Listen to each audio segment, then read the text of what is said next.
दैनिक भूकंपच्या विशेष रिपोर्ट्समध्ये तुम्हा सर्व प्रेक्षकांचं स्वागत। आज आपण लातूर जिल्ह्यातल्या पाणी टंचाईवर चर्चा करणार आहोत। सध्या तीव्र उन्हाळा असून सर्वत्र पाणी टंचाई जाणवते आहे। मराठवाड्यासारख्या भागात तर ती अधिक तीव्र झालेली आहे। तर अशा तीव्र पाणी टंचाईच्या झळा सोसूनही इथलं जनमानस फारशी प्रतिक्रिया व्यक्त करताना दिसत नाही। मराठवाडा अजूनही निजामकालीन मानसिकतेतून बाहेर पडायला तयार नाही की काय असे एकंदरीत चित्र दिसते आहे। सध्या हा प्रदेश तीव्र पाणी टंचाईला तोंड देत असून मराठवाड्यात जवळपास 2,500-3 हजारावर टँकर सुरू आहेत। लातूर जिल्हाही त्याला अपवाद नाही। ग्रामीण भागात पाण्याची स्थिती नेमकी कशी आहे हे जाणून घेण्यासाठी प्रत्यक्ष ग्राउंड झिरोवर जाऊन आम्ही गावाकडची स्टोरी आपल्या समोर मांडणार आहोत। या मालिकेतील हा पहिला भाग तुम्हाला कसा वाटतो हे आम्हाला आवर्जून सांगा। अशा प्रयत्नांसाठी तुम्हा प्रेक्षकांचा सहभाग आवश्यक आहे। तर पाहूया लातूर जिल्ह्यात काय अवस्था आहे पाणी टंचाईची। या दौऱ्यात प्रथम आम्ही किल्लारी गावात गेलो।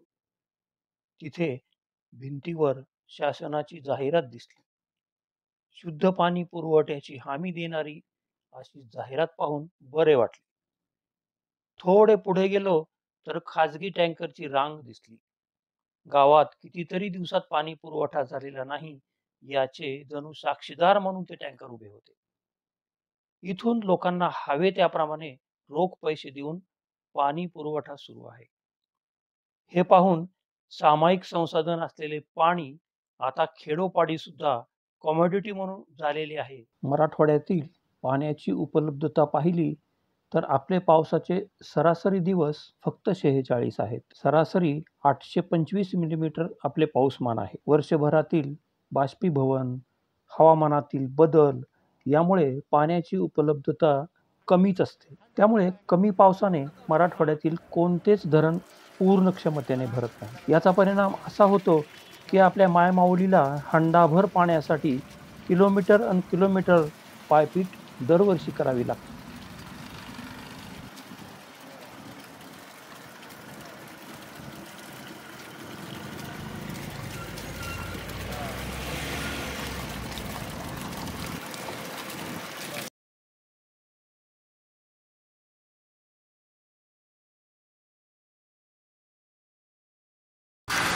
आपल्यासोबत सतीश भोसले आहेत।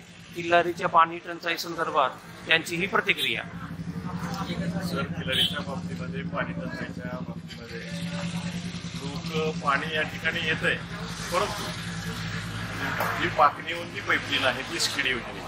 तिथली पाईपलाईनचं काम तेवढं व्यवस्थित न झाल्यामुळं पाईपलाईन जागोजागी पोहोचते आणि त्यावर दुरुस्त होईपर्यंत आता किल्लारीला पाणी 15 दिवसाला का होणार या ठिकाणी नळाला येत आहे।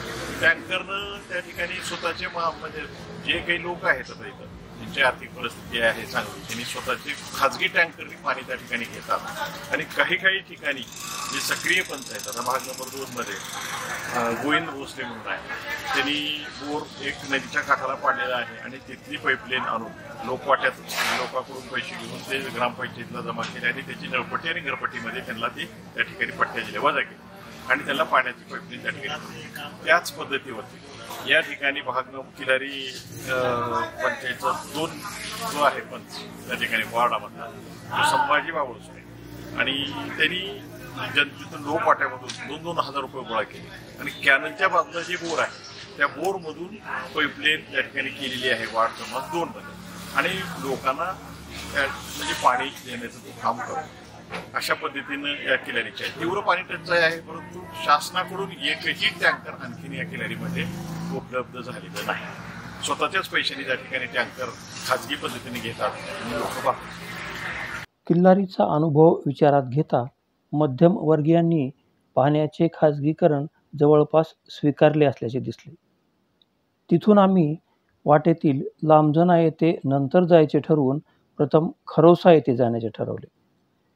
खरोसा येथील माहिती घेता असे दिसले की मराठवाड्यातील सर्व खेड्यांची व्यथा सारखीच आहे।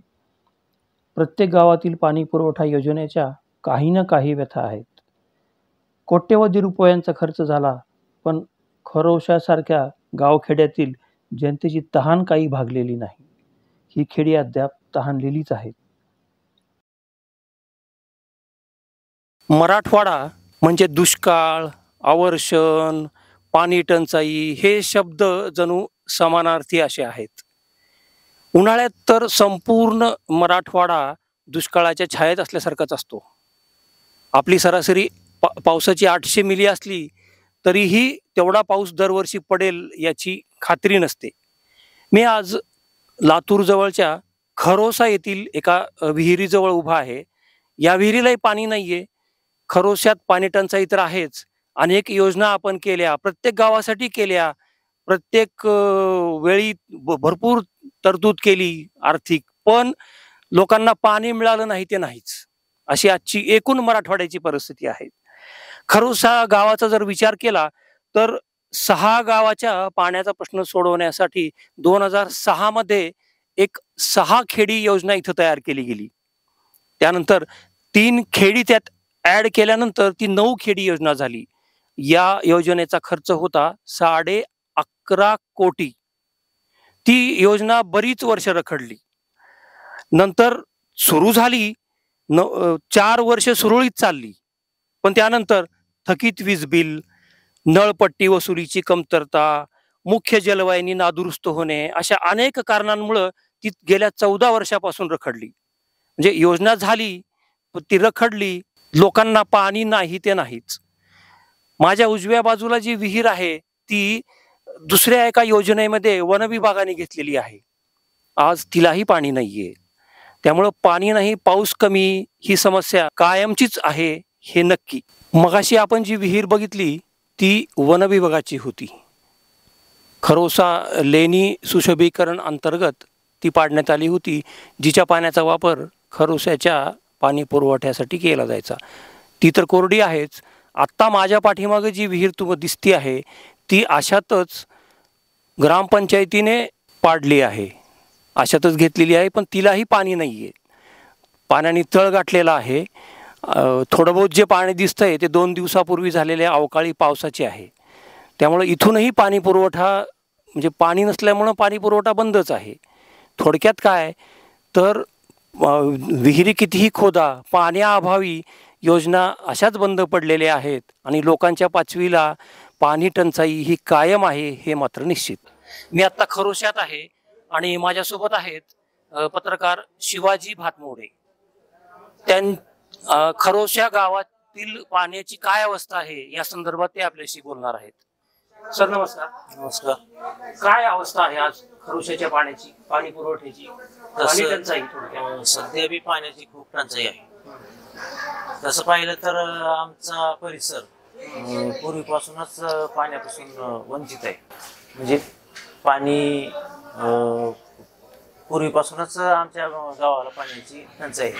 खरोश्यासह 6 गावच्या पाण्याचा प्रश्न कायमचा सोडवण्यासाठी महाराष्ट्र शासनानं 6 खेडी पाणी पुरवठा योजना सुरू केली.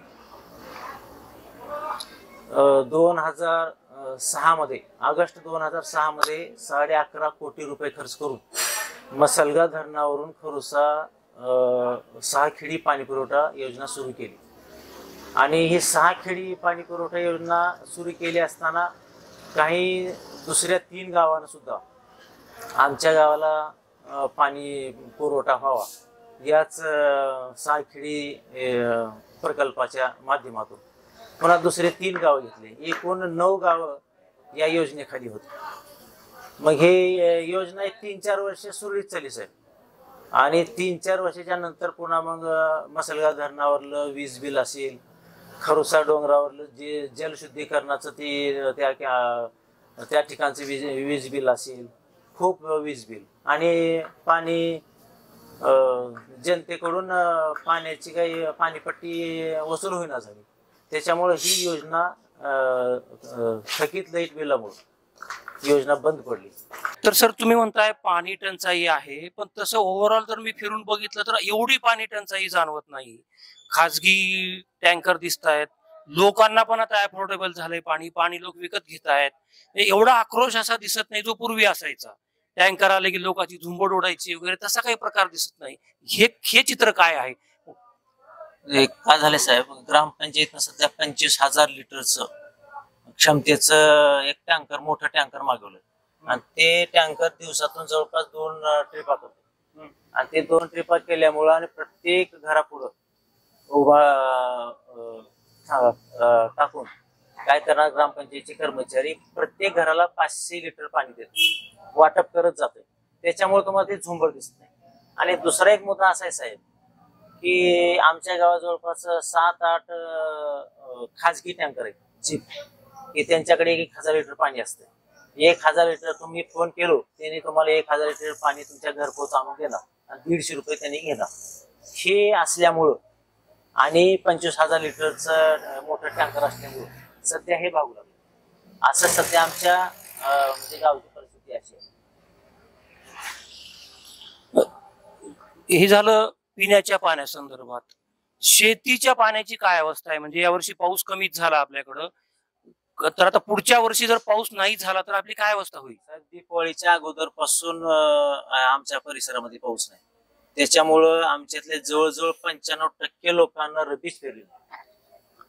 आता आम्हाला जर शेताला जायचं म्हणलं दिवाळीच्या नंतर, आम्ही ज्या ज्या वेळेस शेताकडे गेलो त्यावेळेस आम्ही घरातून पाण्याची बाटली घेऊन जायचो पाणी प्यायला, कारण पाणी शेतामध्ये अजिबात नव्हतं. दिवाळीच्या नंतर काही लोकांना काय केले की रब्बी पेरावं म्हणून शेतीची मशागत करून ठेवली. ज्वारी पेरावं, हरभरा पेरावं, म्हणजे रब्बी पिकं घ्यावं याच्यासाठी रानं तयार केली. रानं तयार करण्यासाठी साहेब एवढा मोठा खर्च लोकांनी केला. पण आघाताचं काय झालं, पाणी कधी जास्त कधी कमी, ह्याच्यामुळं आघाताचं जवळपास 50% नुकसान झालं. आणि रब्बीला पेरावं म्हणून रब्बीला लोकांनी शेती तयार करून ठेवली पेरण्यासाठी. पण रब्बीला पाऊस न पडल्यामुळं रब्बी पेरलीच नाही 95% लोकांना. 5% लोकांनी ज्यांनी पेरली त्यांच्याकडे काही थोडा बहुत पाण्याचा स्रोत होता, त्याच्यामुळं त्या लोकांनी थोडं थोडं पेरले. पण त्या लोकांनी काय केले की अजून एखादं पाऊस पडलं आणि विहिरीतल्या थोडं बोरच्या थोडं पाण्यावर थोडं येईल म्हणून या आशेनं पेरले. पण त्या लोकांना सुद्धा 5% लोकांनी पेरले, पण 5% लोकांचा सक्सेस नाही. त्याच्यातल्या 2-3% लोकांचा सक्सेस आहे. रब्बी हंगाम सुद्धा एवढ्या अडचणी आहेत. आता तर पाणीच नाही शेतामध्ये अजिबात. ठीक आहे, शिवाजी भातमोडे सरांनी आपल्या वेळेत वेळ काढून ही माहिती आपल्यासाठी उपलब्ध करून दिली, त्याबद्दल मी त्यांचे आभार मानतो. धन्यवाद सर. पाणी टंचाईला तोंड देणाऱ्या या 2 गावांची ही प्रातिनिधिक स्टोरी आहे. थोडक्यात काय तर आपल्या मूलभूत गरजा भागवतील म्हणून ज्या स्थानिक स्वराज्य संस्था आपण निर्माण केल्या त्या कुचकामी ठरल्या आहेत. आणि याला केवळ राजकारण हे एकमेव कारण नाही, एक नागरिक म्हणून आपणही तेवढेच त्याला जबाबदार आहोत. आपण तरी कुठे जबाबदारीने वागतो? मग आपण निवडून दिलेले प्रतिनिधी तरी त्याला अपवाद कसे असतील? पाणी टंचाईची माहिती घेताना एक बाब प्रकर्षाने जाणवली, ती म्हणजे समाजातील तळागाळातील गोरगरीब, मोलमजुरी करणारे यामध्ये जास्त भरडले जात आहेत. उर्वरित लोक बाटलीबंद पाणी विकत घेऊन आपली गरज भागवतात. पाणी टंचाईला पाण्याची कमतरता, कमी उपलब्धता हे जसे एक कारण आहे, पण ते काही एकमेव कारण नाही. अयोग्य पीक पद्धती, पाण्याचे असमान वाटप, सिंचनासारख्या महत्वाच्या विषयाचे राज्यकर्त्यांना नसलेले गांभीर्य, परिणामी जलव्यवस्थापनाचा अभाव ही कारणेही जोडीला आहेत. यावर सर्वांनी गंभीरपणे विचार करण्याची गरज आहे. पाणी टंचाईची वस्तुस्थिती यापुढे काही भागात मांडण्याचा आमचा प्रयत्न आहे. या भागाचा शेवट एका विद्रोही कवितेने करणार आहे. ही कविता राज्यकर्त्यांच्या मुजोर प्रवृत्तीचे दर्शन घडवते. महाराष्ट्रातील एकूणच सिंचन प्रकल्प, पाणी टंचाई यांचा अभ्यास करणारे प्रदीप पुरंदरे हे जलतज्ञ गेली 30-40 वर्ष या प्रश्नाचा अभ्यास करत आहेत. त्यांनी यावर 2 चांगली पुस्तके लिहिली आहेत. शिवाय त्यांनी काही कविताही पाण्यावर केलेल्या आहेत. त्यातली ही एक अशी कविता आहे जी मी आपल्या समोर आता सादर करणार आहे. कवितेचं शीर्षक आहे मी गप्प बसलो. प्रथम त्यांनी सिंचन घोटाळा केला, मोठ्या प्रकल्पांचा बट्ट्याबोळ झाला, मी गप्प बसलो. मग त्यांनी लघु प्रकल्प संपवले, मी गप्प बसलो. मग त्यांनी पाणलोटाचा बळी घेतला, मी गप्प बसलो. मग त्यांनी पळवलं शेतीचं पाणी, जलधरच उघडे पाडले, बोर घेतले उभे आडवे, जमिनीची चाळण केली, टँकर चालवले छाताडावर, नदी नाले प्रदूषित केले, वाळू विकली, जलस्रोत बुजवले, पाणी बाटली बंद केले, नद्या जोडल्या, तोडल्या वाटेल तशा, समुद्र आटवले, जंगले उद्ध्वस्त केली, ऊस बाधा झाली, साखर करणी केली त्यांनी. आता जलवाहतूक करणार आहेत ते कोरड्या नद्यांतून. मी गप्प बसलो. आता त्यांचा मोर्चा माझ्याकडे वळला आहे आणि माझ्याबरोबर कोणीच नाही. पाण्यावरून होणाऱ्या दंगलीत मी कदाचित मारला जाईन किंवा स्मार्ट सिटीमधील मॅनहोलमध्ये मला मिळेल स्मार्ट जलसमाधी. या मालिकेतील हा पहिला भाग तुम्हाला कसा वाटतो हे आवर्जून आम्हाला सांगा.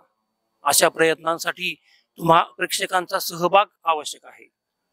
आमच्या या YouTube चॅनलला सबस्क्राईब, लाईक करून आपले खरे प्रश्न आपल्या समोर मांडण्यासाठी आम्हाला साथ द्या. धन्यवाद.